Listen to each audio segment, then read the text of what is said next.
Pemirsa, petugas Direktorat Reserse Narkoba Polda Bali mengamankan 2 tersangka pengedar narkoba jaringan Jakarta. Selain itu, petugas juga berhasil menyita 200 gram sabu dari total 1 kilogram yang dimiliki tersangka.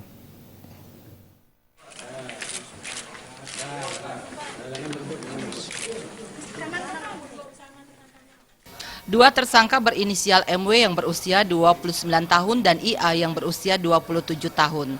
Dari para tersangka, petugas menyita 200 gram narkoba jenis sabu. Berdasarkan informasi sebelumnya, tersangka IA datang ke Bali dengan membawa 1 kg sabu dari Jakarta. Diduga 800 gram sabu sudah diedarkan. Pengungkapan jaringan ini berawal dari penangkapan tersangka IA di sebuah hotel di kawasan Kuta. IA mengaku sebagian paket diambil di toilet bandara terminal domestik yang dikirim dengan sistem tempel. Dari tersangka IA terungkap, aksinya juga diperintahkan oleh tersangka MW yang diamankan di sebuah ruko di kawasan Glogor, Carik, Denpasar.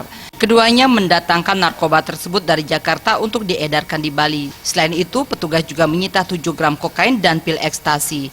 Ya, seandainya misalkan 1 kilo kemarin, 2 hari dia habiskan 800, berarti sisanya tinggal 200. Tapi saya belum bisa membuktikan bahwa 800 ini kemana kan itu.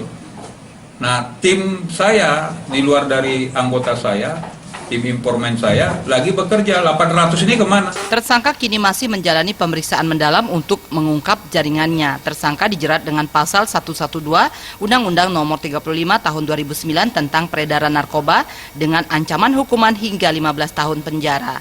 Raiswantara dan Yudi Partana.